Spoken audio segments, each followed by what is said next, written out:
कार्यक्रम के प्रायोजक हैं डॉक्टर संजीव कुमार गोधा, श्रुत प्रभावना ट्रस्ट। अरे आज यदि कोई व्यक्ति मेरे मौके का फायदा उठा रहा है, इसका मतलब ये मैंने पूर्व में कभी उठाया होगा, मैंने कभी पूर्व में किया होगा इस तरह का, इसलिए आज वर्तमान में मेरे साथ में ऐसी बन रही है स्थिति। ये मेरे मौके का फायदा उठा रहा है, ये मेरी परिस्थिति का लाभ उठा रहा है, ये मेरी हालत को देख करके मेरे से 4 गुना पैसे मांग रहा है। कोई बात नहीं, कोई बात नहीं, मैं नहीं करूंगा लेकिन ऐसा काम, मौका देख करके नहीं, मौके पे चौका, ऐसा नहीं, कभी नहीं। देखिए लिखा है यहाँ, जिस कारण से अन्य पुरुष का भय दूर हो जावे, निर्भय हो जावे, ऐसे कारणों का योग करना ये अभय दान है, डरावने कार्य नहीं होंगे। अर्थात दूसरों को भय से बचाने का नाम है ये अभय दान है। पता है, जंगल में झोपड़ियां खड़ी कर देना भी अभय दान है, निम्न स्तर का है। ये क्षेत्रों के ऊपर धर्मशालाओं का निर्माण करा देना ये भी अभय दान है। जंगल है, पुराने क्षेत्र हैं, वहाँ व्यवस्थाएं नहीं है, यात्री जाते हैं। बुंदेलखंड में छोटे छोटे से क्षेत्र ऐसे हैं जहाँ आवास की व्यवस्थाएं नहीं है, आपने वहाँ कमरों की व्यवस्था करवा दी, आपने वहाँ ठहरने की उत्तम व्यवस्था करवा दी। वो लोगों को निर्भय बनाता है, वहाँ रहने के लिए वो प्रेरित करता है। ये अभय है, ये डर लगता है नहीं तो वहाँ जंगल में रहा नहीं जाता है, रहता नहीं है व्यक्ति, घबराता है वहाँ, मैं नहीं रह सकता हूँ यहाँ पे। और इस जंगल के अंदर थोड़ी सी हवा चलती है तो उसे घबराहट होती है। भैया विचार करना, ये जो बातें कह रहे हैं, ये ऐसे कारणों का योग कराना ये अभय दान है। दूसरों को भय से बचाने का नाम ही अभय है, भय से बचाने का नाम अभय है। ध्यान देना, एक मार्मिक बात कहता हूँ इसमें, यदि भय से दूर करने का नाम अभय है, भैया अभय जी शास्त्री, यदि भय से दूर करने का नाम अभय है तो स्वयं भी तो निर्भय रहने का नाम अभय दान है। दुनिया को तो अभय दान बहुत बार दिया, स्वयं निर्भय रहने का प्रयास किया कि नहीं किया? बोलो, स्वयं ने निर्भय रहने का प्रयत्न किया या नहीं किया? अरे पंडित जी, हमने ऐसा उपदेश दिया कि सामने वाला व्यक्ति निडर हो गया, निर्भय हो गया। अरे खुद का क्या हाल है ये तो बताओ। खुद तो डरे जा रहे हैं, खुद तो घबरा रहे हैं छोटी छोटी सी स्थिति में। भैया यदि आप खुद छोटी छोटी सी स्थिति में घबरा रहे हैं तो तत्व ज्ञान के अवलंबन से सर्वप्रथम स्वयं निर्भय होने का प्रयत्न करें।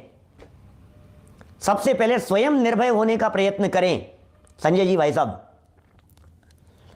स्वयं निर्भय होने का प्रयत्न करें। अरे ऐसा प्रयत्न करो, ऐसी निर्भयता लाने का प्रयत्न करो कि कुछ भी हो जाए, चाहे माथे पर पत्थर गिर रहे हों, ओले पड़ रहे हों, अरे चोट पड़ रही हो, दुनिया ऊपर से नीचे और नीचे से ऊपर क्यों नहीं हो जावे, कोई फर्क नहीं पड़ता है हमारे को। इतनी निर्भयता आनी चाहिए। ये भी तो अभय दान है भाई साहब। दूसरों को तो अभय दान अनंत बार दिया, लेकिन स्वयं को अभय दान कभी नहीं दिया। हमें स्वयं अपने आप को भी अभय दान देने की जरूरत है। तत्व ज्ञान के अवलंबन से स्वयं भी निर्भय होने की जरूरत है। अरे चाहे विविध बीमारियां इस देह में आकर बसे, कोई फर्क नहीं पड़ता है, आ जाओ, आने दो इन बीमारियों को, कोई बात नहीं। चाहे विविध बीमारियां इस देह में आकर बसे, चाहे हमारी संपदा इस वक्त ही जाती रहे, चाहे सगे संबंधी परिजन का वियोग मुझे बने, चाहे दुश्मन आके घेरे, लोक सारा हिल उठे, तो भी मैं जिन धर्म को एक क्षण भी छोड़ूं नहीं। और प्रतिकूलता, हो प्रतिकूलता अरे कितनी रहे, निज रमणता छोड़ूं नहीं, निज रमणता छोड़ूं नहीं। इस तत्व ज्ञान का साथ नहीं छूटे, वस्तु स्वरूप का विचार नहीं छूटे। डर का क्या काम है, किस बात का डर? अरे हमें डर नहीं है, संपत्ति छिन जाने का डर नहीं है, मौत आ जाने का डर नहीं है, किसी तरह की कोई घबराहट नहीं है, हमें किसी प्रकार की कोई चिंता नहीं है। अरे जब हमें अपने ही मरने की चिंता नहीं है तो किसी दूसरे के साथ छोड़ने की चिंता कैसे हो सकती है? अब हम अमर भय न मरेंगे, हमें इस लोक भय नहीं है, हमें परलोक भय नहीं है। अरे जब मेरा चैतन्य ही लोक है तो मुझे इस लोक में किस बात का डर होगा? अरे जब मैं अपने चैतन्य लोक में ही रहता हूँ तो मुझे परलोक का भय कहाँ होगा? मैं तो अपने लोक को छोड़ करके कहीं किसी दूसरे परलोक में जाता ही नहीं हूँ, मुझे परलोक का भय कैसे होगा? मेरा जब मरण होता ही नहीं है तो मुझे मरण भय कैसे होगा? अरे जब मैं अपने स्वरूप में, अपने स्वभाव में सदा काल सुरक्षित हूँ सदा काल अपने स्वरूप में सुरक्षित हूँ तो मुझे आरक्षा भय कैसे होगा। मेरा जीवन खुली किताब की तरह है भाई साहब, तो फिर मुझे अगुप्ती का भय कैसे हो सकता है। कोई बात गोपनीय, अरे कुछ नहीं है, सब खुला है। खाई का अगुप्ती का भय होगा, आरक्षा भय, अगुप्ती भय। अकस्मात, अरे केवली के ज्ञान में अनंत काल पहले से एक एक पर्याय खचित नजर आ रही है, अब अचानक क्या हो जाएगा, किसी तरह का कोई अकस्मात भय नहीं है। ओहो, अभय बनो, निर्भय बनो। आरक्षा, अगुप्ती, अकस्मात, मरण, इलोक परलोक, वेदना का भय।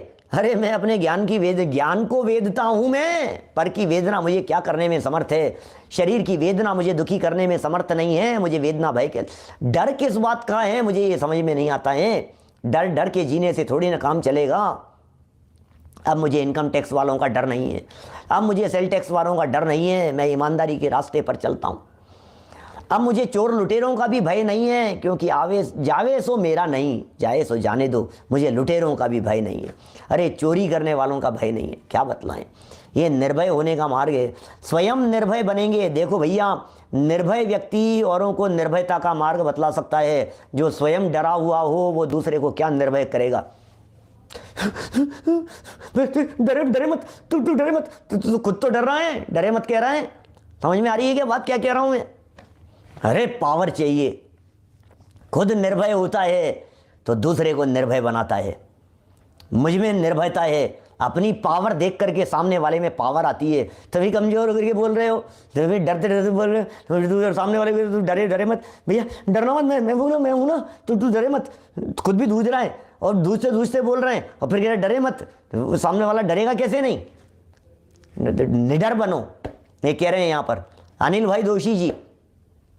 ये बात क्या लिख रहे हैं, ये जिनवाणी क्या कह रही है, गंभीरता से समझने का प्रयत्न करना।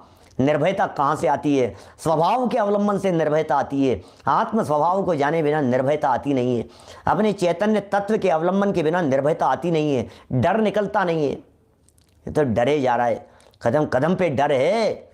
फिसल जाता तो क्या होता, गिर जाता तो क्या होता, बीमार पड़ जाता तो क्या हो जाता, बुखार हो जाता तो क्या हो जाता, छींकें आ जाती तो क्या हो जाता, एक्सीडेंट हो जाता तो क्या हो जाता, छत गिर जाती तो क्या हो जाता, बिल्ली काट जाती तो क्या होता, शेर आ जाता तो क्या होता, बंदर आ जाएगा तो क्या होगा, कपड़े फट जाएंगे तो क्या होगा, ये चला जाएगा तो क्या होगा, पैसा चला जाएगा तो क्या हो जाएगा, करंट आ जाएगा तो क्या हो जाएगा। दिन भर डरा है आदमी, जिंदगी डर में निकल रही है, समझ में नहीं आ रहा है। डरा हुआ है ये व्यक्ति। इसको निर्भय बनाने के लिए ये जिनवाणी है भाई साहब, ये जिनवाणी ये कह रही है। जिनवाणी का अवलंबन जिसके पास में नहीं है, जिनवाणी का साथ जिसके पास में नहीं है, वो डर रहा है मेरे नंबर कम आ जाएंगे, मैं लुट जाऊंगा, मैं खत्म हो जाऊंगा, मेरे साथ ऐसा हो जाएगा, मेरे साथ ऐसा हो जाएगा। अरे क्या हो जाएगा तेरे साथ में, हो क्या जाएगा बता तो सही। क्या जरूरत है रोने की, 24 घंटे रोने की बातें। तो रोना मिट जाए अनंत काल का। आज तक अनादि काल से रोते आए हैं, अब अनंत काल में कभी रोना नहीं पड़े। ये मार्ग जिनवाणी बतला रही है भाई, ये मार्ग जिनवाणी बतला रही है। जो बातें बताई जा रही है जिनवाणी के माध्यम से, जो बातें बतलाई जा रही है। माँ है, मेरे माथे पर माँ का आशीर्वाद है, मुझे किस बात का डर है। सर के ऊपर माता पिता का साया हो, डर किस बात का है। हमारे ऊपर संरक्षक बैठे हुए हैं, हमें किस बात का डर है। हमारे ऊपर हाथ है ना, छत है ना, अभी हमें किस बात का डर है। जिनवाणी माँ है, अरिहंत पिताजी तेरे, जिनवाणी माता तेरी। ओ माय ब्रदर, क्या डरने की कोई ज़रूरत नहीं है। हमारे पिता अरिहंत हैं, हम तो अरिहंतों के कुल के हैं। जिनवाणी हमारी माता है। ये निर्भय और निडर बनाने के लिए ये जिनवाणी है। ओहो, क्या गजब की बात कह रहे हैं। देखिए भैया, दूसरों के लिए निर्भय बनाने की चर्चा यहाँ अभय दान के अंतर्गत जिनवाणी में की है, शास्त्रों में की है। लेकिन हम स्वयं जब तक निर्भय नहीं होंगे तब तक दूसरों को निर्भय बना नहीं सकेंगे। इसलिए स्वयं पावरफुल बनिए, है ना। हो गई चर्चा ज्ञान दान की, और उसके साथ साथ अभय दान की भी। दान माने देना, कैसे देना, अभय दान। जिस कारण से अन्य पुरुष का भय दूर हो, अपना भी भय दूर हो। क्या, जिस कारण से अन्य पुरुष का भय दूर हो। सुरेंद्र जी बाबू जी साहब, कैंसर हो गया, क्या अब क्या करें, उन्हें निर्भय बना दो। अरे कोई बात नहीं, डरने की ज़रूरत नहीं है। अरे आज कैंसर से मरने की स्थिति बन रही है, 5 साल बाद में बिना कैंसर के भी मरेंगे ना, तब क्या करेंगे? जाना तो है ही ना। आज कैंसर से जा रहे हैं, कैंसर से नहीं जाएंगे, अटैक से चले जाएंगे, अटैक से नहीं जाएंगे, कोरोना से चले जाएंगे, कोरोना से नहीं जाएंगे, किसी और दुर्घटना से चले जाएंगे, उससे नहीं जाएंगे, किडनी फेल होकर के चले जाएंगे, उससे नहीं जाएंगे, दम घुट करके चले जाएंगे, उससे नहीं जाएंगे, डेंगू से चले जाएंगे, मलेरिया से चले जाएंगे, और किसी नहीं, हार्ट फेल होकर के चले जाएंगे कि नहीं साहब ये सब नहीं हुआ। तो आयु पूरी तो होगी ना, जाएंगे तो सही। अब क्या है? क्यों क्यों क्यों डरना मौत से? कैसी भी परिस्थिति क्यों नहीं बन जावे, क्या होगा? क्या कुछ होने वाला नहीं है, किसी तरह का डर नहीं है भैया। तो इतने निश्चिंत होकर के चैन की नींद सोते हैं, पता नहीं लगे। बैंड बाजे बजा करके चले जाए कोई आदमी तो नींद से जगे नहीं है, ऐसे अच्छे नींद में सो आराम। काय का टेंशन है, काय का माथे पे 3 साल है, कुछ भी नहीं है। देखो, जिन शासन बड़ा निराला, मानो अमृत का प्याला, सभी द्रव्य हैं भिन्न भिन्न, निर्भर हमें कर डाला रे।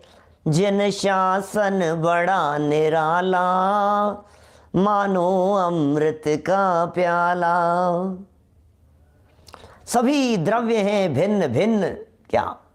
सभी द्रव्य हैं भिन्न भिन्न, निर्भर हमें कर डाला रे। ओ निर्भर हो गए हम तो, माथे पर कोई वजन नहीं है, किसी तरह का डर भय घबराहट कुछ नहीं है भैया।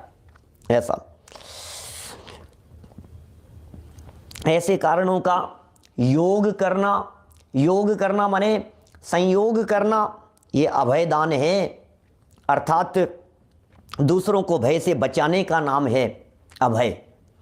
दूसरों को भय से बचाओ। जिस आधार पर हम निर्भय हुए हैं, जिस आधार पर हमें निर्भयता प्राप्त हुई है, जिस आधार पर, जिस तत्वज्ञान के दम पर हम निडर और निर्भय हो गए हैं, इसी तत्वज्ञान के दम पर औरों को भी निडर बनाने का प्रयत्न कीजिए। उसी तत्वज्ञान के दम पर औरों को भी निडर बनाने का प्रयत्न कीजिए। औरों को भी निडर बनाइए, निर्भयी बनाइए।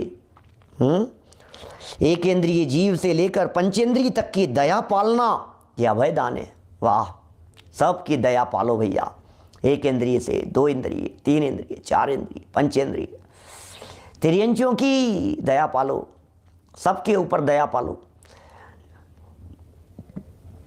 अरे एक चींटी भी यदि आपके तन के ऊपर चढ़ गई है तो उसे लगना चाहिए आपके तन को स्पर्श करने मात्र से कि मैं किसी दिव्य पुरुष के तन को स्पर्श करके चल रही हूं। ऐसा लगना चाहिए, उसका भय निकल जाना चाहिए। ऐसा नहीं होना चाहिए कोई भूचाल आ गया है जिंदगी में, उस चींटी को भी लगना चाहिए ऐसा।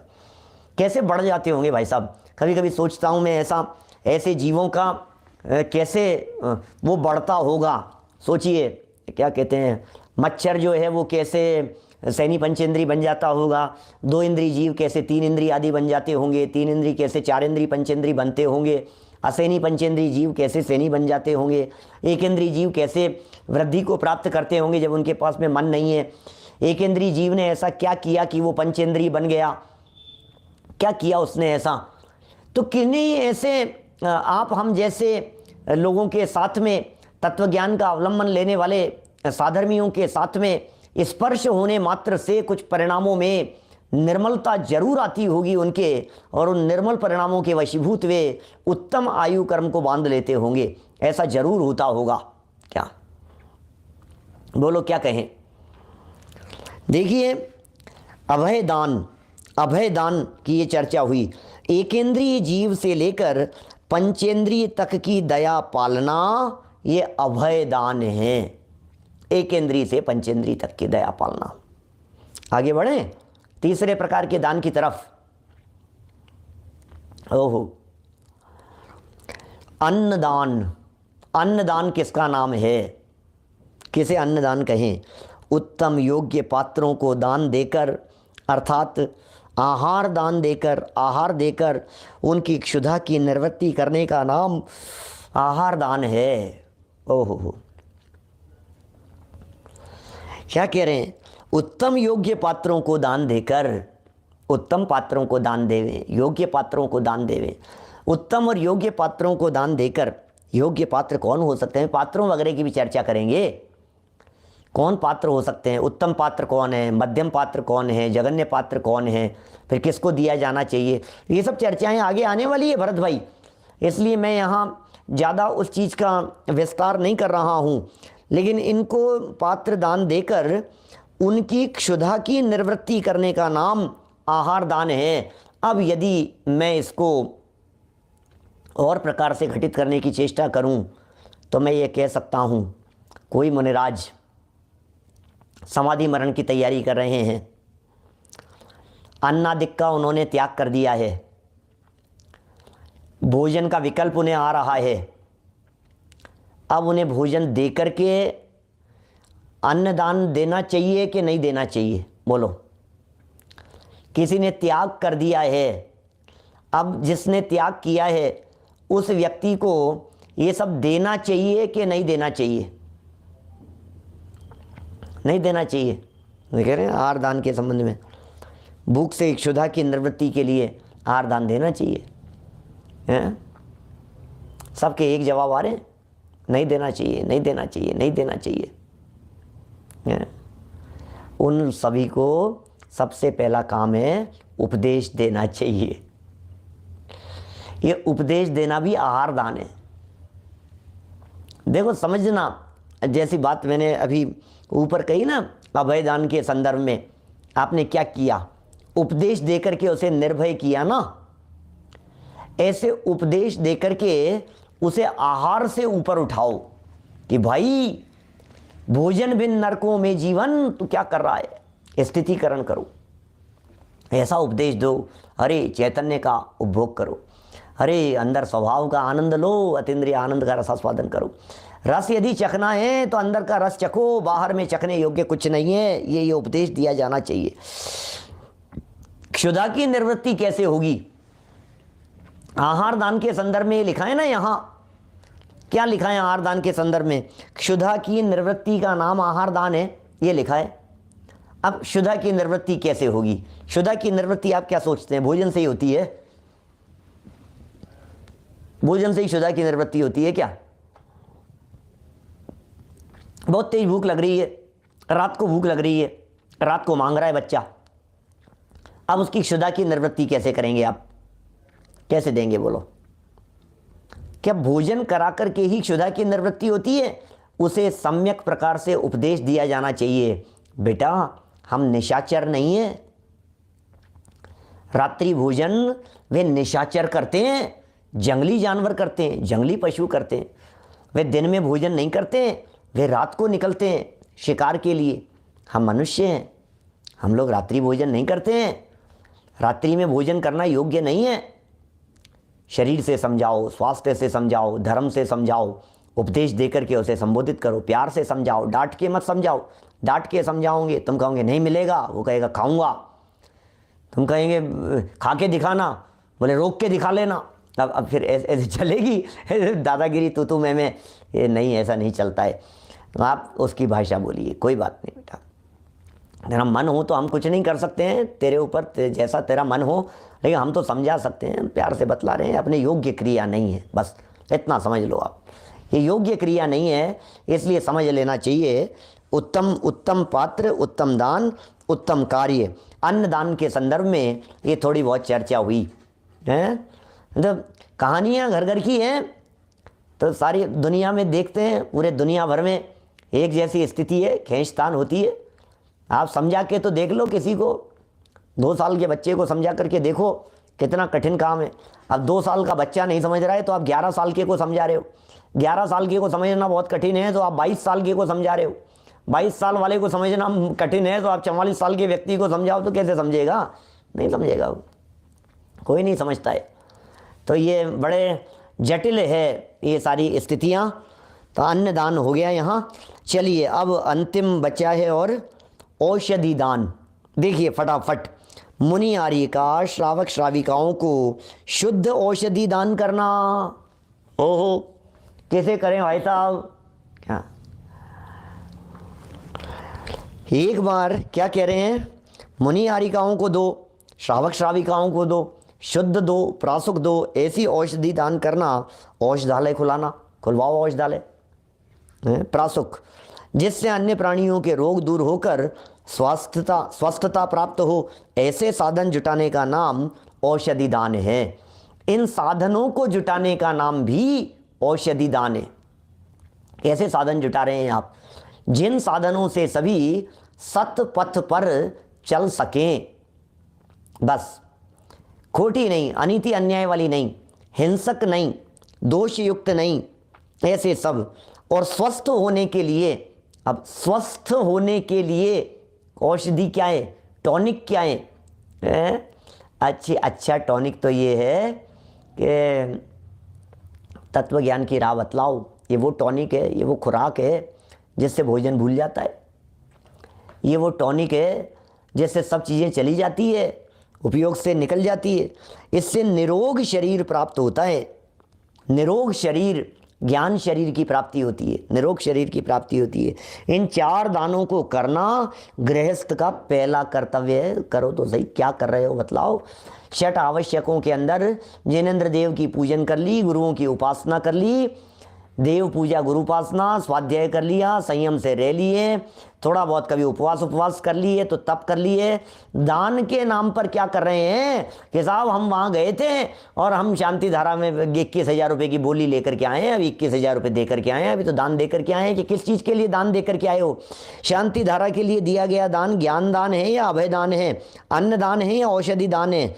पता नहीं भैया, नहीं, वो औषधि दान होगा, क्योंकि हमने वहाँ क्या है, नाम बुलवा दिया था अम्मा जी का कि अम्मा जी की तबीयत ठीक हो जाए, तो वो औषधि का काम करेगा ना वो। तो वो, अरे भाई तू क्या कर रही है, मेरे को समझ में नहीं आ रहा है, मेरे को समझ में नहीं आ रही है तेरे को।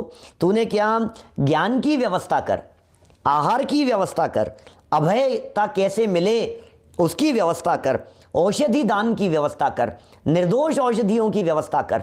जिस तरह से निर्दोष रीति से धर्म साधन हो सके वो करना चाहिए, वो करने के लिए प्रयत्न किए जाने चाहिए।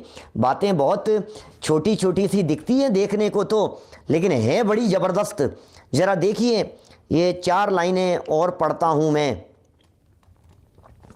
इसके आगे की। भक्ति सहित फल की इच्छा के बिना मनुष्य बिना मुनि आर्य का, श्रावक श्राविका को जो आहार दान देना है वह अत्यंत कल्याणकारी है। फल की इच्छा के बिना देना, भक्ति के साथ में देना, ये सब कल्याणकारी है। इस भव में यश की प्राप्ति होती है। दान देय मन हर्ष विषय के, इह भव जस पर भव सुख देखे। इस भव में यश की प्राप्ति होती है तथा आहार दान धर्मोपदेष्टाओं को देने से उनकी शरीर स्थिति रहती है, और शरीर स्थिति के कारण धर्मोपदेश के लाभ से आत्मकल्याण की प्राप्ति होती है। आपने धर्मात्माओं को आहार दान दिया, वे क्या करेंगे? धर्म मार्ग पे बढ़ेंगे, आत्मकल्याण के मार्ग पर बढ़ेंगे, तो आत्मकल्याण होगा। धर्मोपदेश से आत्मकल्याण की प्राप्ति होती है। जिनके घर में दान नहीं दिया जाता, ओ हो क्या लिख रहे हैं भैया, खतरनाक खतरनाक बातें हैं। जिनके घर से दान नहीं दिया जाता उस घर को आचार्यों ने शमशान के तुल्य बताया है। शमशान है। जिस घर में जनवाणी नहीं है उसे शमशान तुल्य का है। जिस घर में ज्ञान दान नहीं है, जिस घर में ये 4 प्रकार के आहार दान में से किसी भी प्रकार का दान नहीं है, क्या होगा उसका? उसे शमशान के तुल्य बतलाया है। कीजिए शक्ति प्रमाण, अपनी शक्ति के अनुसार दिया जाना चाहिए, किया जाना चाहिए। अतः अपनी सामर्थ्य अनुकूल अवश्य दान देने योग्य है, जिससे पुण्य बंद होकर भविष्य में सुख की प्राप्ति हो। माने सुख की प्राप्ति के लिए, भविष्य में सुख की प्राप्ति के लिए, सर्व अनुकूलताओं की प्राप्ति के लिए उत्तम रीति से दान दिया ही जाना चाहिए। इस कार्यक्रम के प्रायोजक हैं डॉक्टर संजीव कुमार गोधा, श्रुत प्रभावना ट्रस्ट।